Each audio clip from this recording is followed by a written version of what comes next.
Muy buenas amigos y bienvenidos una vez más a su canal Academia de Inversores. Cerramos el día ayer en rojo con el S&P 500 cayendo un 0.4% y el Nasdaq un 0.2%, y vemos que sobre todo sufrieron sectores industriales con el Dow Jones cayendo más de un 1% y las compañías de pequeña capitalización de mercado representadas en el Russell 2000 con una caída de 0.6%.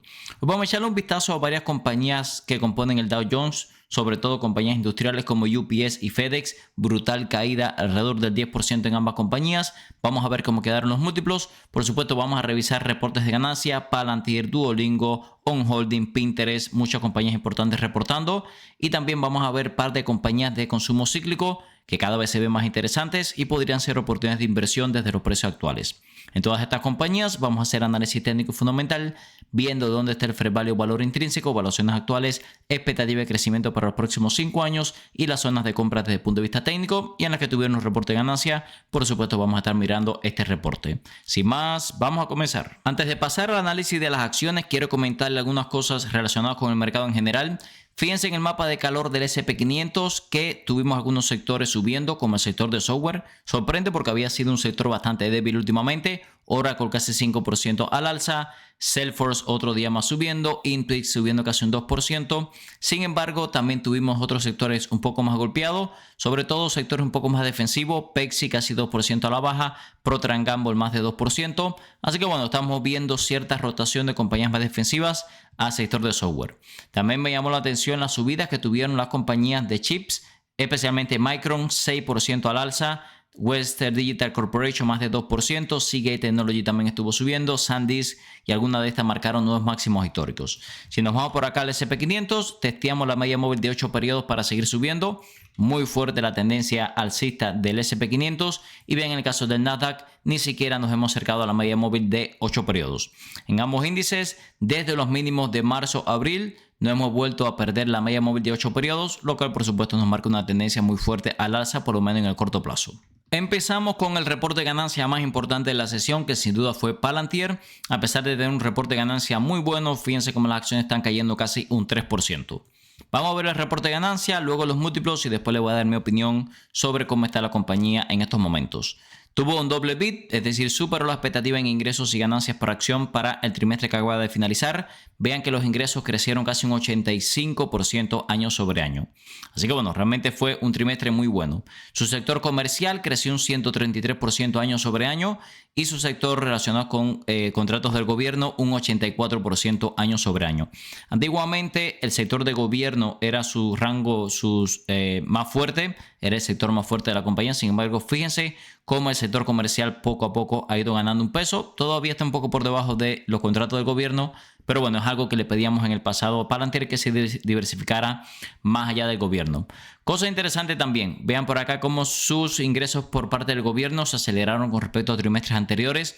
El sector comercial no creció al mismo nivel que el trimestre anterior, pero sigue siendo una locura este crecimiento del 133% año sobre año. Además, tengan en cuenta que la compañía subió sus expectativas de ingresos tanto para el próximo trimestre fiscal como para todo el año fiscal 2026. Podemos ver aquí que ahora esperan casi 400 millones más de ingresos de lo que esperaban anteriormente. Así que bueno, realmente ojito que el reporte de ganancias fue muy bueno.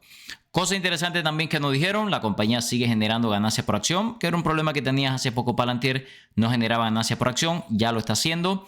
Además, la cantidad de clientes por los que ingresa más de 1 millón, más de 5 millones y más de 10 millones ha seguido creciendo. Así que bueno, vemos muchos clientes grandes usando los servicios de la compañía. Ahora, vamos a ver cómo quedan los múltiplos. Ya tenemos todos los datos aquí en nuestra herramienta de inversión de Smart Investor Tool. Fíjense que tenemos los datos cargados de este primer trimestre fiscal del 2026. Vamos a irnos por acá entonces anualizado. Vamos a coger los números TTM. Podemos ver aquí que durante los últimos 4 trimestres la compañía ha generado alrededor de 90 centavos de ganancia por acción. Si dividimos el precio actual de las acciones, 142 entre 90 centavos, ahora todavía estamos cotizando a un PER 157. A ver, un PER 157 es muy exigente, Pero bueno, yo diría que hace muy poco cotizaba más de 300 veces beneficios y ahora está PER 157. Si de hecho podemos ver aquí que para el próximo año se espera que cotice todavía 89 veces beneficios y ahí tenemos el problema. Incluso para el próximo año, a pesar de un crecimiento muy bueno que se espera en Palantir, vamos a seguir pagando múltiplos caros por el momento. Ahora, si lográramos comprar, por ejemplo, las acciones en torno a $100, este es un cálculo que yo siempre trato de hacer. ¿Qué pasa si encuentro algún tipo de contrato con opciones para comprarla cerca de $100? En ese caso, el PER para el próximo año, vamos a ver cuál sería.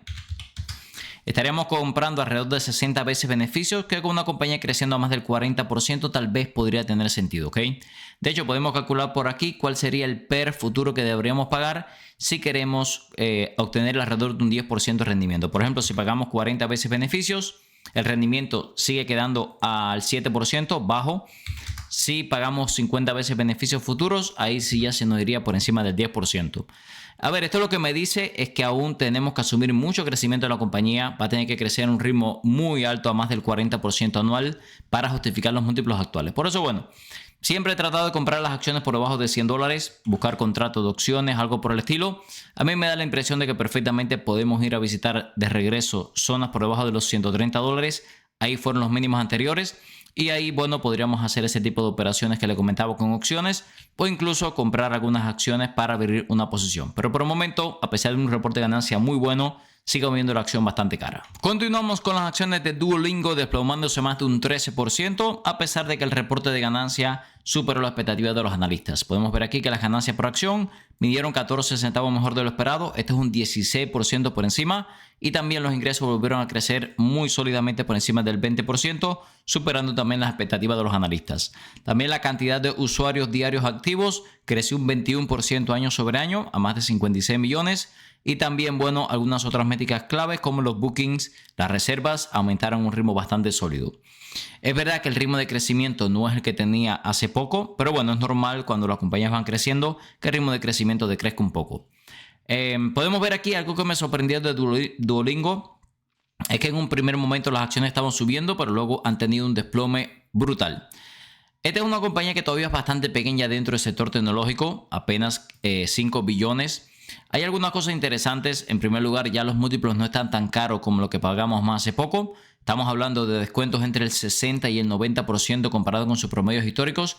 Tenemos algunos problemas todavía con los múltiplos. Podemos ver aquí que el forward PER a 33 veces, con una compañía que se espera que crezca en torno al 11-10%, es un poco alto. Y los flujos de caja también un poco irregulares. A mí me da un poco de temor, si les soy sincero, meterme en una compañía tecnológica tan pequeña como Duolingo.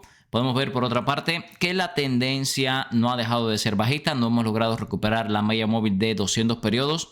Recientemente superó la media móvil de 50 periodos. No sería una mala zona para tradearla, pero por supuesto teniendo el reporte de ganancia tan cerca me parecía un poco riesgoso. En gráfica semanal vamos a ver la clara tendencia bajista de Duolingo. No ha logrado superar ni siquiera la media móvil de 20 periodos semanal. Así que bueno, mientras no me dé una entrada clara, si les soy sincero, no pienso operarla y para el largo plazo no es una compañía que me interese. Continuamos con las acciones de ON Semiconductors desplomándose a casi un 4% a pesar de que el reporte de ganancias fue bastante bueno. Podemos ver aquí que la compañía superó las expectativas en ingresos y ganancias por acción en un 4 y un 2% respectivamente. Podemos ver también que la guía que nos dieron para el próximo trimestre, tanto en ingresos como en ganancias por acción, fue superior a lo que estaban esperando los analistas. ¿Qué problema tenemos con ON Semiconductors? En primer lugar, estamos bastante por encima de su fair value por flujo de caja.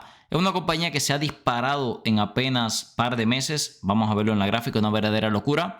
Ya cotiza 70 veces beneficios, muy por encima de sus promedios históricos. Y el resto de las métricas de evaluación están un 70-100% por encima de sus promedios históricos. Así que se puede imaginar el rally alcista que ha tenido la compañía. Ahora, para los próximos años no se ve tan cara. Forward PER a 27 veces. Es lo que le digo, no es un múltiplo tan caro.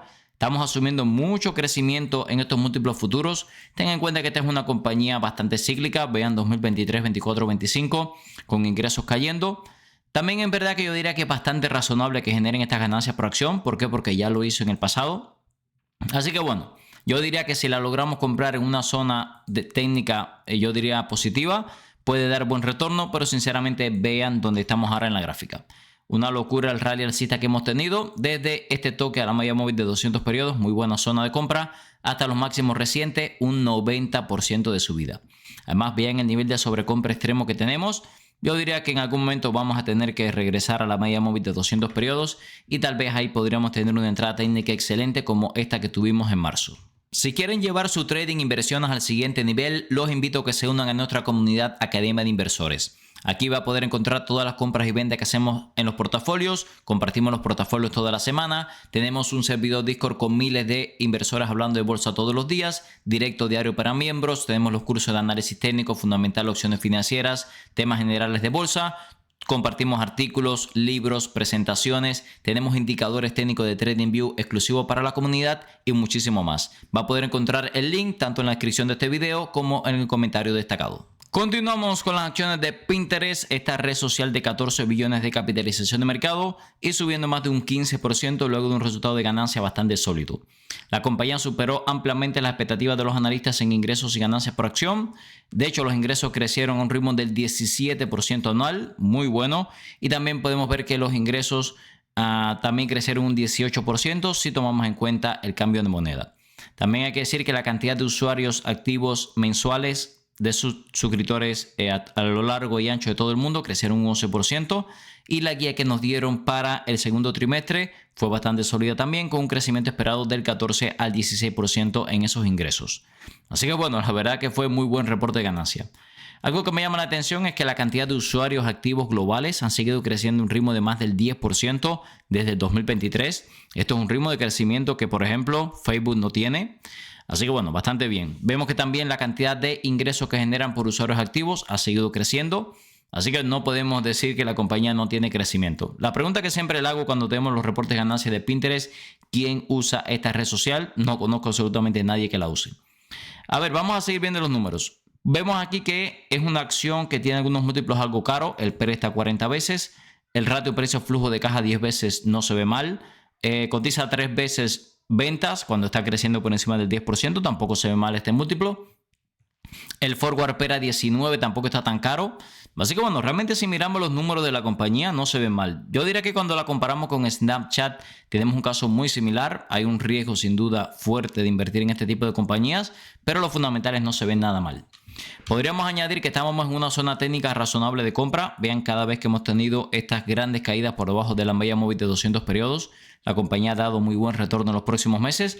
Así que bueno, todavía le podría quedar bastante margen de subida. Yo diría que perfectamente podríamos verla en las próximas semanas cerca de los $40. Vamos a movernos a un sector que estuvo extremadamente golpeado, que fue el sector de logística, y vamos a analizar las dos compañías de logística más grandes de los Estados Unidos, UPS y FedEx. Tuvimos la noticia que Amazon está expandiendo sus servicios en este sector y por supuesto esto va a afectar mucho los negocios de ambas compañías, ya que le puede robar cuota de mercado. De hecho, Amazon anunció que algunos competidores para posibles clientes para su producto, podemos hablar de compañías tan grandes como Procter & Gamble, así que vamos a ver cómo evoluciona durante los próximos años.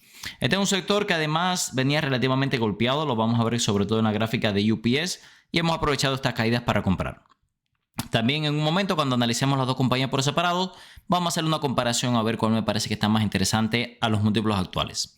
Empezamos por UPS, más de 80 billones de capitalización de mercado, por debajo del fair value intrínseco, múltiplos bastante por debajo de sus promedios históricos, no es muy alta la deuda, buen crecimiento en los últimos años, retorno sobre capital invertido de más del 13%, dividendo ya casi en el 7% del dividendo, una locura, y además se espera sólido crecimiento para los próximos años, incluyendo un crecimiento de más del doble dígito en su flujo de caja.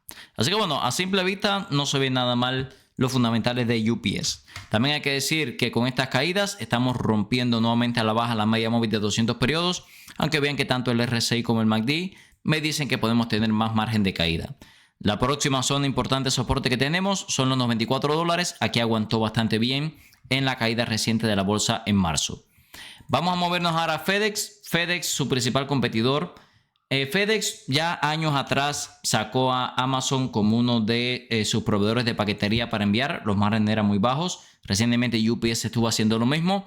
FedEx 9% de caída durante la sesión. Es ligeramente más grande, 85 billones. También está por debajo del fair value o valor intrínseco, aunque en este caso fíjense que los múltiplos sí están en torno a un 30% por encima de sus promedios históricos. Es decir, que FedEx históricamente ha cotizado un poco más barata de lo que la vemos ahora. Buen crecimiento en los últimos años, la deuda no es demasiado alta, el dividendo no es tan alto como UPS, 1.62, aunque sí lo han incrementado a un ritmo más alto. Y vean el ritmo de crecimiento de doble dígito en ganancias por acción y flujo de caja, y los ingresos creciendo casi al 5%. A ver, lo primero que llama la atención es que estamos pensando que FedEx va a crecer más, aunque por supuesto esa diferencia de dividendo también se deja sentir. Vean por acá también lo que le comentábamos cuando veíamos los múltiplos. Es una compañía que históricamente ha visitado con bastante frecuencia zonas por debajo de la media móvil de 200 periodos. Ahí los múltiplos han sido mucho más atractivos y ahora estamos acá arriba. A pesar de la corrección, como pueden ver, realmente nos podría quedar mucho margen para corregir y para ver la compañía en esos múltiplos históricos a los que ha cotizado bastantes veces. Lo que pasa es que a veces tarda un año o 6 meses en volver a esa zona. A ver, si resumimos ambas compañías, muy similar la capitalización de mercado, muy similar por fair value o valor intrínseco. Los analistas están esperando más revalorización en UPS, aunque FedEx tiene consenso de compra y UPS de mantener. Múltiplos yo diría bastante parejos, hay algunos un poco más caros en una y otra compañía. En el crecimiento pasado, FedEx ha estado creciendo un poco más los últimos 10 años y en crecimiento futuro también FedEx espera más crecimiento. En cuanto a márgenes, muy similares los márgenes de ambas compañías, por lo menos el margen neto. Y bueno, podemos ver aquí que en tema de deuda, ambas compañías están también con una deuda, yo diría, bastante alta para la cantidad de activos que tienen. Así que bueno, como pueden ver, realmente son dos compañías muy parecidas. Yo he decidido comprar UPS sobre todo por este dividendo de casi el 7%, me parece muy bueno. Pero bueno, como vimos ahí, realmente ambas compañías tienen números muy parecidos. Yo diría que ahora UPS tal vez está ligeramente un poco más interesante, sobre todo porque FedEx cotiza muy por encima de sus múltiplos históricos. Continuamos con las acciones de Norwegian Cruise Line, una de las líneas de crucero más grandes del mundo, desplomándose más de un 8%, luego que el resultado de ganancias se mostrara bastante débil. Podemos ver aquí que la compañía superó las expectativas en ganancias por acción para el trimestre que acaba de finalizar, sin embargo no cumplió con las expectativas en ingresos, aunque los ingresos crecieron una sólida tasa de más del 9%. El principal problema que tuvimos fue con la guía. Nos dieron una guía para el segundo trimestre fiscal de 2026 por debajo de las expectativas, tanto en porcentaje de ocupación, EBITDA y ganancias por acción. Y también para todo el año fiscal 2026, nuevamente la tasa de ocupación, las ganancias por acción y el EBITDA se quedó por debajo de los números que estaban pronosticando anteriormente. Podemos leer por aquí lo que nos dijo la compañía en su earnings call. De cara al futuro, la compañía de cruceros señaló que está experimentando dificultades relacionadas con las interrupciones en Oriente Medio, incluyendo mayor gasto de combustibles y señal de una menor demanda a medida que los consumidores reevalúan sus planes de viajes, especialmente en Europa. Como se mencionó anteriormente, la compañía comenzó 2026 por debajo de su objetivo de reserva y estas nuevas dificultades han obstaculizado su capacidad para acelerar las reservas y cerrar la brecha. Así que bueno, realmente presión con el tema de los combustibles. Es una compañía también que tiene una parte importante del negocio en Europa. Así que cuidado, podemos ver aquí que el 57% de su negocio viene de América del Norte, que no ha sido un mercado demasiado afectado, pero casi el 30% viene de Europa y el 10% de Asia-Pacífico, que bueno, sí son dos segmentos geográficos que se han visto mucho más afectados. Sobre todo estábamos viendo en el directo de ayer que hay algunos contratos como Naked Put en la zona de $15 que me parecen muy atractivos. Si usted quiere entrar directamente con acciones, yo creo que es una buena zona. Tengan en cuenta que mientras los precios de combustible sigan tan altos, bueno, seguramente todas estas compañías las van a seguir pasando mal. Pero como pueden ver, estamos en la parte baja de la tendencia, se espera buen crecimiento para los próximos años. Yo diría que estamos en una zona bastante atractiva para al menos abrir posiciones. Si estás buscando un broker confiable para operar desde Europa y Latinoamérica, mi recomendación es XTB. XTB está regulado en más de 11 países, te permite operar libre de comisiones por hasta $100,000 al mes, permite comprar acciones ETF, además de crear planes de inversión personalizados. Esta última funcionalidad me gusta especialmente ya que permite invertir en los principales índices del mundo con bajo riesgo y para obtener una alta rentabilidad. También te asignarán un agente para que te ayude a alcanzar tus objetivos financieros. Usa el link en la descripción de este video para obtener hasta $200 como beneficio de bienvenida, dependiendo del monto de tu primer depósito. Ahora el dinero trabaja por Zlatan. Y no es Zlatan por el dinero. Vamos a ver a continuación dos compañías del sector de consumo cíclico que estuvieron cayendo con fuerza, empezando por Abercrombie & Fitch con un 6.56% de caída. A ver, este es un sector que la ha estado pasando bastante mal, todo el sector que tiene que ver con minoristas de ropas, incluyendo ropas deportivas, ropas casuales. Y bueno, Abercrombie & Fitch no se ha librado de estas caídas. Podemos ver que la compañía se ve bastante por debajo del fair value o valor intrínseco. Es un negocio relativamente pequeño, 3.55 billones de capitalización de mercado. Lo que más me llama la atención son los múltiplos actuales que estamos pagando. 7 veces beneficios, 5 veces flujo de caja y 0.67 veces ventas. Está muy barata la compañía. La deuda no es demasiado alta, ha crecido en los últimos años. Vemos por acá que el 2026, por lo menos el año fiscal, fue un año débil. Pero ya a partir de 2027 ya la compañía está en este año fiscal. Ya se espera que retome crecimiento en flujo de caja, crecimiento en ingresos y también las ganancias por acción creciendo ligeramente. Para el año que viene ya se espera que ese crecimiento por lo menos en ganancias por acción sea de doble dígito. Y vean por acá que el forward PER a 6 veces se ve muy barato. Podemos añadir que técnicamente hemos estado muy plano durante los últimos meses. Podemos ver aquí que dio una zona de doble piso excelente, los 65.40. Rebotó en esa zona. Lo ideal, por supuesto, sería hacer compras en esa zona de doble piso. Yo diría que esa sería la zona de compra principal. De todas formas, viendo los números actuales, podría hacer una compra en los precios actuales y bueno, dejar esa compra principal para la zona de los 65.40. Continuamos con D.R. Horton, el mayor constructor de casas residenciales de los Estados Unidos. Muchas veces hemos analizado su principal competidora, Lennar, porque bueno, es una compañía que está un poco más barata. Pero deberíamos centrarnos en D.R. Horton, que se llevó una corrección de más del 4% en la última sesión. Además, una compañía que ya lleva una semana bastante desastrosa. Todo este sector de constructoras de casa, materiales para el mantenimiento de casa como Home Depot y Lowe's, realmente han estado bastante bajistas en las últimas sesiones. Primera cosa que me llama la atención, está muy barata por fair value o valor intrínseco. Podemos ver aquí que cotiza con múltiplos también bastante atractivos, 13 veces beneficios, casi una vez venta. También es verdad que estos múltiplos han sido más o menos en los que se ha movido la compañía históricamente, pero bueno, no dejan de ser múltiplos atractivos. Vemos también que da dividendo más del 1%, impresionante el ritmo de crecimiento de los dividendos en los últimos meses. Y vean por acá que 2025 fue un año bastante malo para la compañía. 2026 también se espera que sea un año bastante mediocre, pero ya a partir de 2027 el crecimiento se espera bastante sólido. ¿Qué podría pasar? Que por supuesto estas expectativas de crecimiento no se cumplan. Se lo digo porque para 2026 estamos esperando ante un año mucho mejor y con las tasas de interés tan altas, el precio de las casas que no bajan, bueno, la compañía se ha visto bastante afectada. Yo diría que sobre todo pensando en un trade más largoplacista, 4 o 5 años, ahí podría tener mucho sentido porque ven el forward PER, cómo se espera que caiga en los próximos años, ¿ok? En el corto plazo, yo diría que perfectamente podemos caer para ir a buscar los mínimos anteriores, zona cercana a $130. Si perdemos la zona de $130, el próximo soporte sería en los $110, ¿ok? Yo, sinceramente, en el corto plazo esperaría niveles de sobreventa más significativos. Yo diría que tal vez esa zona de 131, $130 sea la primera zona clave. Como vimos en el video de amigos, cerramos un día ayer en rojo con el S&P 500 y el Nasdaq cayendo un 0.37 y un 0.2 respectivamente. Palantir cayendo casi un 4% a pesar de un reporte de ganancia muy bueno. Las acciones realmente se ven caras. Yo diría que tenemos que esperar precios por debajo de los $100 para ver si es interesante. Duolingo, el reporte de ganancia no fue malo, aún así las acciones cayeron más de un 13%. Yo diría que hay algunos múltiplos que están un poquito caros todavía. ON Semiconductor, demasiado sobrecomprada, la acción cayó algo a pesar de un reporte muy bueno. Pinterest sí subió con fuerza, muy buen reporte de ganancia.